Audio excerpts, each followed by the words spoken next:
লেগেছে। তো বলো, তুমি আমাকে কবে বিয়ে করবে? কিছুদিন পরে আমার দিদির বিয়ে।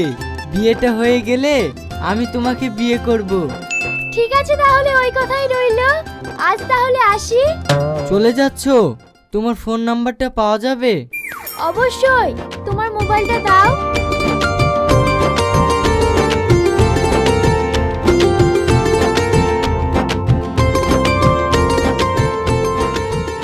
হ্যালো, কেমন আছো? আমি ভালো নাই। তুমি সকাল থেকে একবারও ফোন করনি কেন? তুমি কি জানো না, তোমার সঙ্গে কথা না বলে আমি একটু থাকতে পারি না? আমিও তাই গো, তোমার সঙ্গে কথা না বলে থাকতে পারি না। আজ সকালে জরুরি কাজ ছিল বলে তোমাকে কল করতে পারিনি।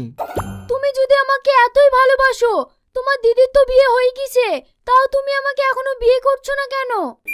তুমি জানো না সোনা, আমার আব্বুর সঙ্গে